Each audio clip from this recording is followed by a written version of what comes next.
Assalamualaikum warahmatullahi wabarakatuh. Perkenalkan, nama saya Muhammad Raffi Prayoga dan teman satu kelompok saya bernama Sabina Sanjaya. Baiklah, pada kesempatan kali ini kami akan memaparkan proposal bisnis kami, yaitu kami mengambil judul Rizal Mayo. Gambaran umum produk.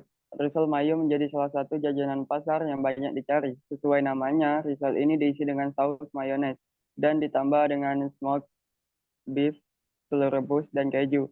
Untuk bagian luarnya, Rizal Mayo biasanya dibungkus dengan tepung panir atau tepung roti. Baik, berikutnya adalah analisa SWOT pada Rizal Mayo. S berarti artinya kekuatannya.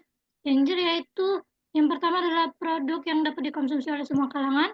Yang kedua, harganya lebih terjangkau. Yang ketiga adalah bahan produk terjamin serta higienis. Lalu berikutnya weakness, artinya kelemahannya. Kelemahan dari produk Rizal Mayo ini yaitu produknya dapat ditiru dengan mudah, produknya tidak dapat bertahan lama. Lalu berikutnya opportunity, yaitu keuntungan. Keuntungan dari Rizal Mayo ini yaitu jajanan yang banyak diminati oleh banyak kalangan masyarakat dengan pasar yang luas. Lalu pembuatan produk yang tidak terlalu rumit. Yang ketiga, bahan yang digunakan mudah didapatkan dan harganya terjangkau. Lalu berikutnya tier itu apa sih? Artinya adalah kewaspadanya, yaitu yang pertama kenaikan harga bahan bakunya, lalu yang kedua adanya kompetitif dengan menjual produk yang sama. Lalu berikutnya adalah cash flow-nya. Pada cash flow-nya ada modal produksi per produknya itu 2.000, lalu berikutnya penjualan per produknya 4.000, lalu total produksi per bulannya itu 200 piece, dengan total produksi per tahunnya itu 240 piece. Lalu dikalikan dengan harga per produknya itu 4.000 menjadi 9.600 rupiah. Terus itu berikutnya modal produksi per tahunnya yaitu 200 piece dengan harga persatuannya 2.000 yaitu 4.800.000 rupiah. Lalu berikutnya laba kotornya ya dengan caranya yaitu total produksi per tahun, modal produksi per tahun dikurangi dengan modal produksi per tahun. Itu dengan sejumlah 9.600.000 dikurangi dengan 4.800.000. Itu sama dengan 4.800.000 untuk sebagai laba kotornya. Lalu berikutnya pengeluaran per bulannya, yaitu ada biaya jalan serta dan lain-lainnya, itu biaya tidak terduganya. Itu biaya jalannya sebanyak 100.000 dengan biaya yang tidak terduganya kisaran 350.000 dengan totalnya 450.000. Lalu laba bersihnya dengan hasil laba kotor dikurangi dengan pengeluaran tidak terduga yaitu 450.000 berarti sama dengan 4.350.000 untuk sebagai laba bersihnya. Lalu berikutnya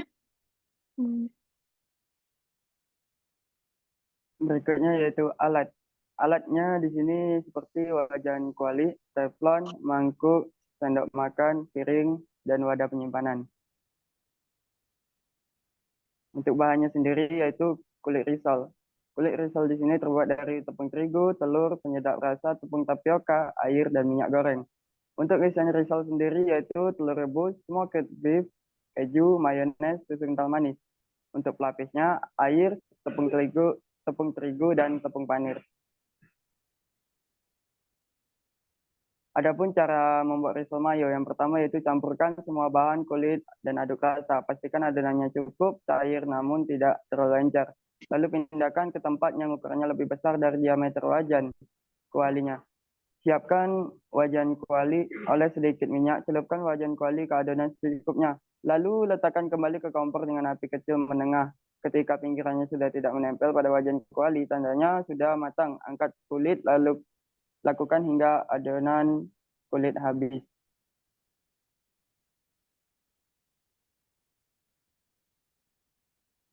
Yang ketiga yaitu goreng sebentar, smoked beef, kemudian potong-potong memanjang.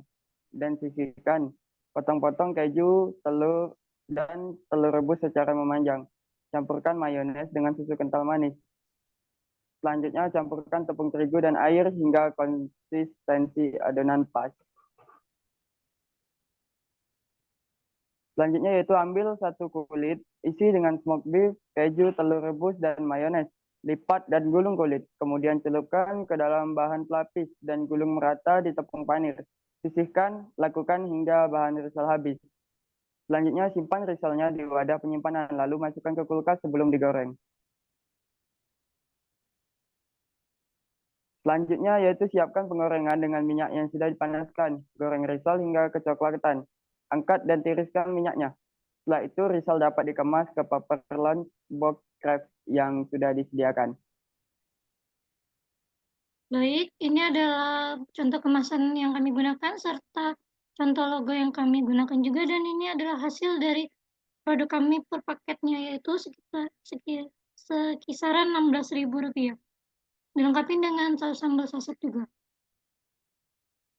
Baik, berikutnya adalah usaha pemasaran pada produk kami, yaitu Risol Maya menggunakan pemasaran strategi word of mouth, yaitu adalah sebuah usaha yang dilakukan oleh konsumen dalam memproduksi maupun merekomendasikan produk kita kepada konsumen lain. Lalu berikutnya kami memanfaatkan sosial media sebagai marketing. Tentunya di era digital ini kita telah dimudahkan adanya bantuan teknologi, informasi, dan komunikasi termasuk dalam hal berbisnis. Baik, sekian dari kami. Tutup topik. Baik, sekian dari kelompok kami. Kami akhiri. Wassalamualaikum warahmatullahi wabarakatuh.